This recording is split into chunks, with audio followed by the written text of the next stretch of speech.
You're listening to The Morning Show, streamed by clicking the WHOW live icon at DeWittDailyNews.com. Top of the morning. Thanks for being with us. I'm your host today, Seth Lawrence. My guest on the phone this morning, Dr. Sheila Greenwood, is the superintendent of Bement Schools. Dr. Greenwood, a good morning to you. How are you today?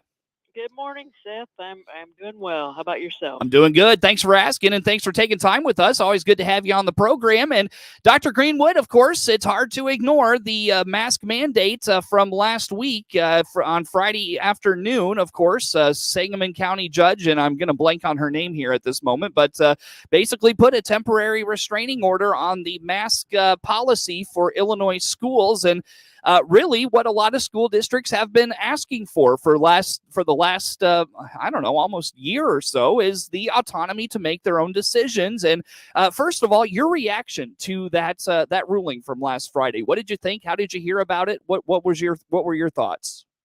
Well, first of all, I'd like to say that all of these big decisions that are coming down on Friday after school's out, I just want to have a little chat with those people, because that just really ruins every superintendent's weekend. I'll tell you that. It's not funny, but it's like I never even thought about that until you just said it. So, oh my gosh, everything that's happened has been from ISB or from the governor or whatever. It's always after school on a Friday. Yeah. Screws up our weekend. Oh, man.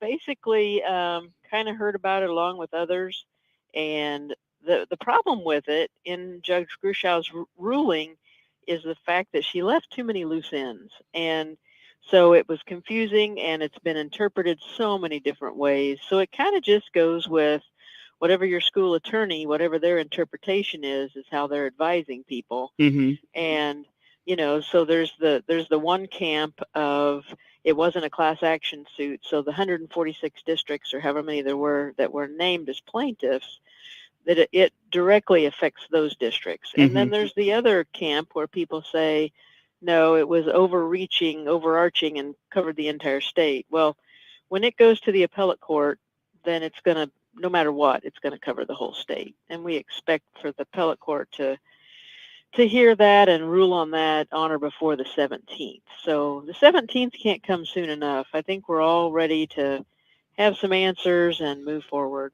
Well, and that on the heels of, or I shouldn't say on the heels of, but expected that Governor Pritzker is going to potentially lift the indoor mask mandate and potentially make that announcement as soon as today is what I've at least seen here this morning. I don't know how much accuracy there is in that, Dr. Greenwood, but, from your perspective, does that give you maybe a little bit of optimism that, okay, perhaps things are starting to unfold the way that school districts have hoped over the last several months?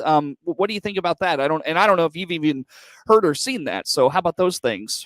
Yeah, Seth, I think it's more than a strong rumor. I really do think it's going to happen today. But I also have heard that the lifting the mandate is not going to be for schools. Right. So the expected date for that to happen, I think, is March 1st.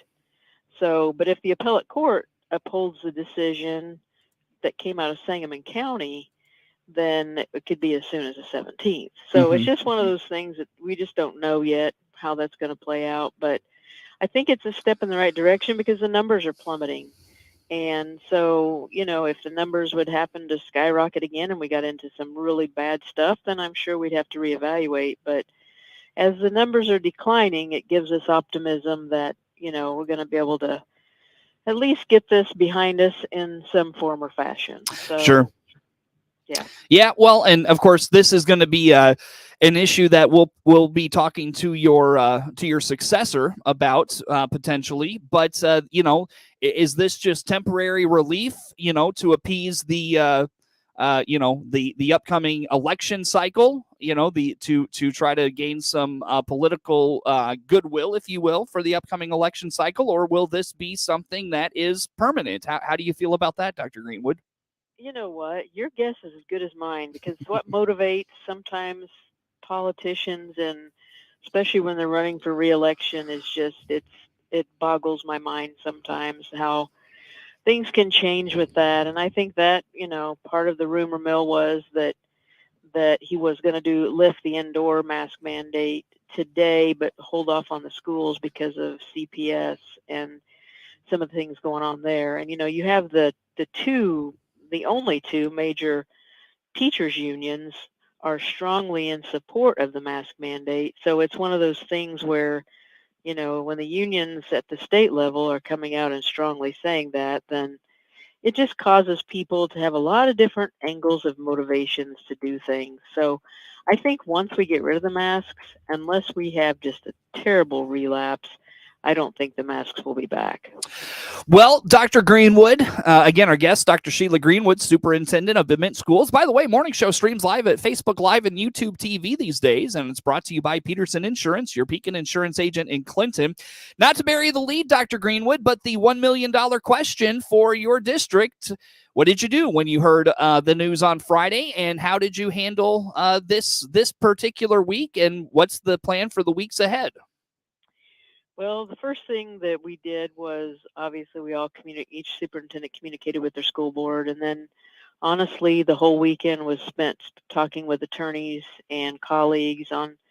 I spent many, many hours on Zooms with school attorney groups and our own attorney, and so that was pretty much the weekend, just trying to get ready and trying to find out what advice we were going to get, particularly from our own legal counsel. And so we discussed it with the board, and we decided that we would maintain the mask mandate until we could find out what the appellate court was going to say, and then we would abide by whatever the appellate court said.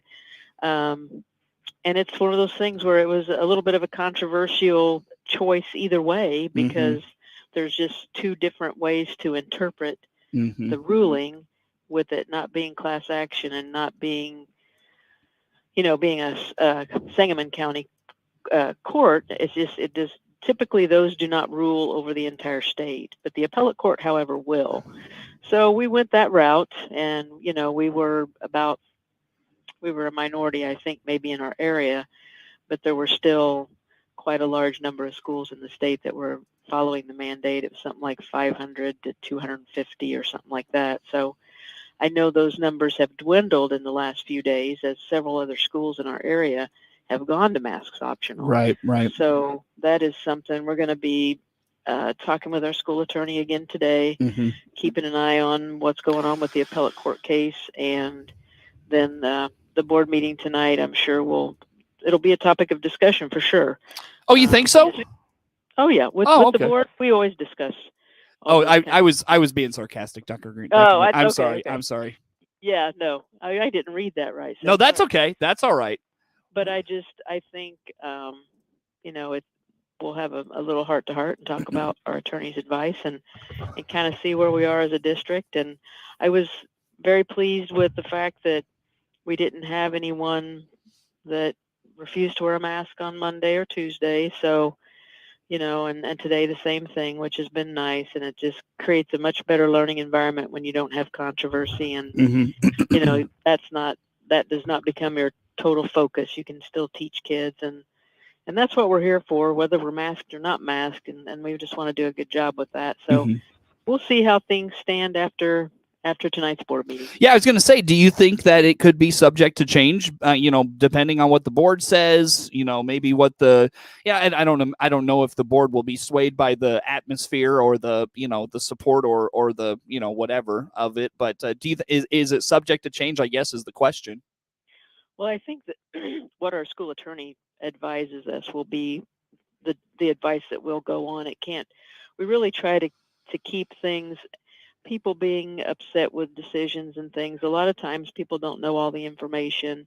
And so this board has always been really super about just trying to make the best decision for kids and not letting politics jump into it. And so I think our school board attorney is going to weigh heavily into the decision and kind of give us some updates on kind of some interpretations and things like that. So yeah, it's always something that we look at, and I'm confident that this board's going to make the right decision for the kids. Yeah, and I heard this. I heard this from an actual lawyer, or an attorney, and I was kind of struck by it, Dr. Greenwood. I'd love your reaction because it's, I just to get a local take on it. The gentleman said, school districts need to direct their attorney with what they want to do, and the attorney needs to, help them legally make that happen. How do you feel about that? Is that the role of an attorney for a school district, a school board?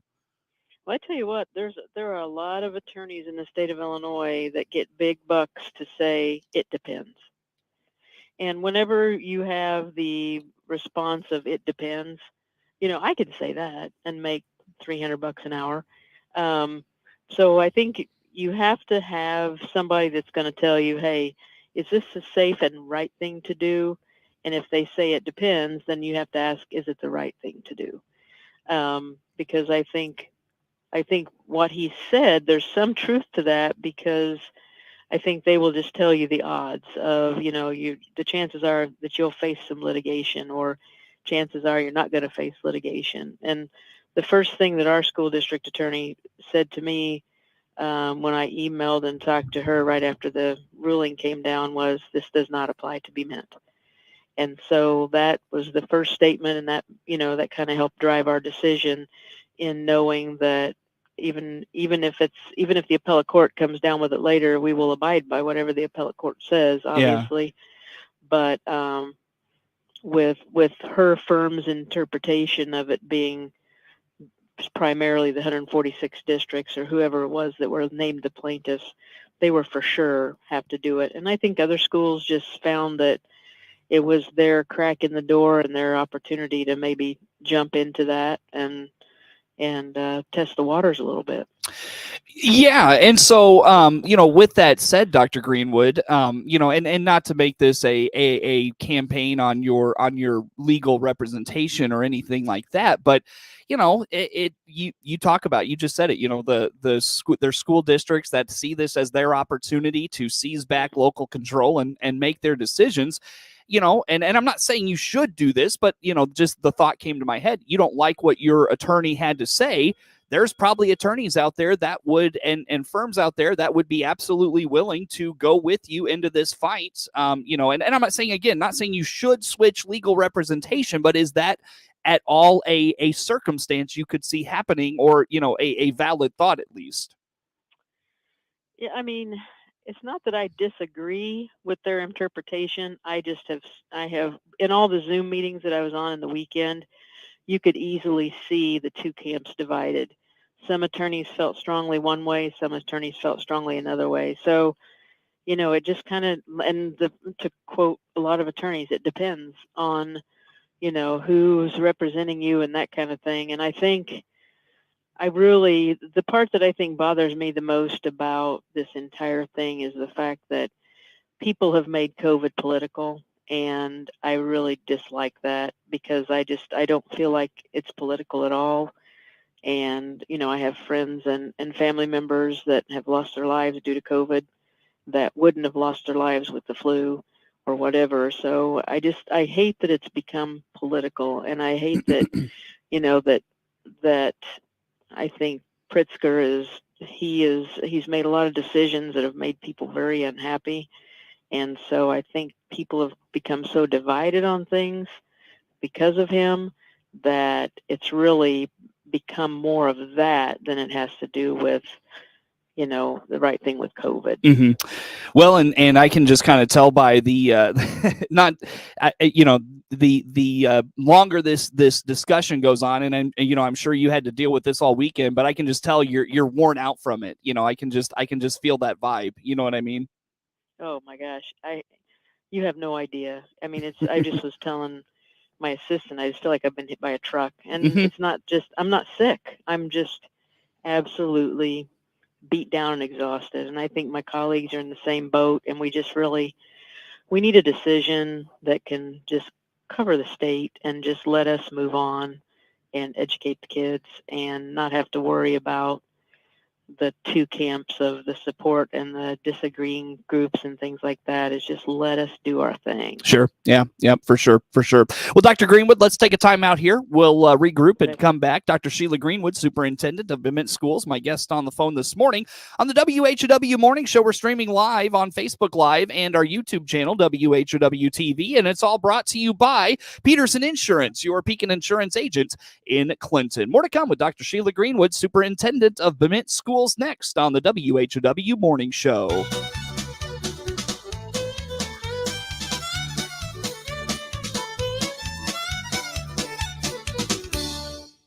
Warner Hospital and Health Services in Clinton CEO Paul Skowron reminding you our walk-in clinic inside our family medicine building will treat your flu symptoms without an appointment. Find out more by clicking our icon at DeWittDailyNews.com. ServPro of Piatt DeWitt counties can make your emergency or disaster like it never even happened. Find out all the services ServPro of Piatt DeWitt counties provides by clicking their icon at DeWittDailyNews.com.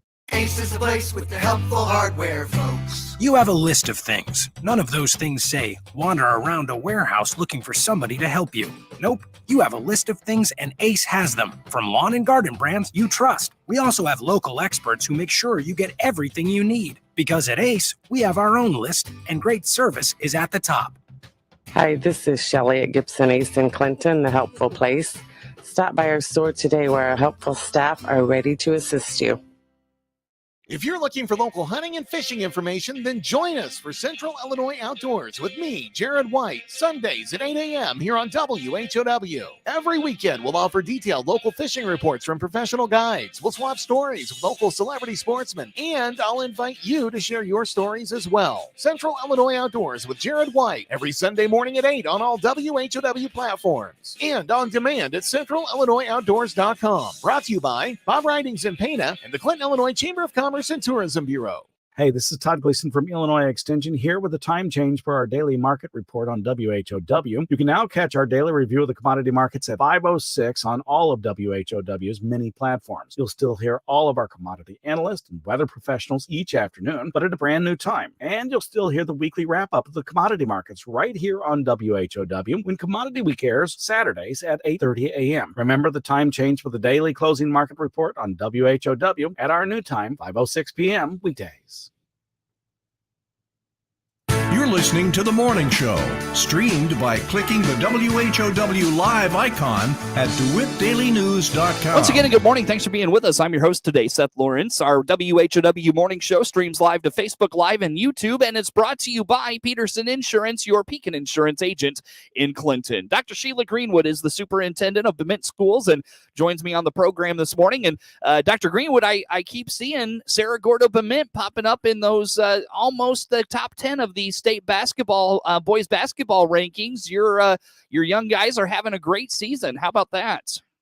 Yeah, they are. We're having a lot of success on the boys level, and our girls basketball team is doing a good job too. So it's been kind of a fun ride with that. We're just going to see how far that takes us postseason. Our 8th grade CGB Bulldogs, they made it to the championship of the 8th grade regional, so that was fun.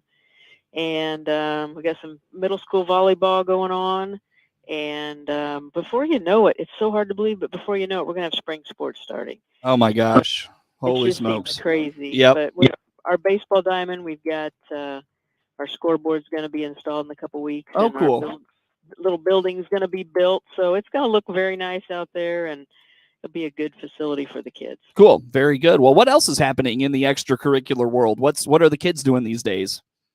Well, I tell you what, we've got our Skull Bowl, which is Scholastic Bowl. Our Skull Bowl teams are getting geared up, and we don't have very many kids doing that, but we're, small but mighty. And so doing that, and some schools are still doing some of that virtually, and some are doing that in person. So, kids they're finding ways to get involved. We're looking at possibly having a sporting clays kind of team with CGB, so that would be a fun addition. And then we're also starting to talk a little bit about esports, which meeting recently, and they said it has just blown up. because kids they enjoy gaming, and so it gives them another chance to belong to a team and have an organized activity. So we'll see if that goes anywhere. I'd sure like to give that a try for those kids that just need something. And so, and I talked to a couple athletic directors about that, Dr. Greenwood, and one thing they found that in kind of the early incorporation of that through COVID, while kids didn't have sports and those things, they found that it really integrated the kids that do the sports, that like to play video games, but then it also kind of integrated the kids that maybe weren't as into the sports, but they enjoyed video game. It kind of brought those two segments of the student body together. Yeah, that could be nothing but a positive thing for kids to cross over in groups and things like that. So, no, I think every child has a need to belong to something, and so it's kind of our job to fill that need for those kids. And I think things are really changing from what it used to be. You don't see kids outside shooting hoops at the park very much, but they do get together and they'll game in their living room with somebody from across the world or across the nation. Yep. So things are changing, Seth. Well, and schools are adapting with it for sure. Dr. Greenwood, how do folks follow along with you and all things in Bement schools? We're on Twitter at #Bement Bulldogs, and our school website, bementschools.org, has just more information than you could ever want. Very nice school website, so check us out. And we also have a Facebook page, Bement CUSD 5. And we post a lot of things on there, and teachers post things. So it's always a good chance to share what we're doing. Very good. Dr. Sheila Greenwood, Superintendent of Bement Schools, my guest on the phone. Network News is now. With SRN News, I'm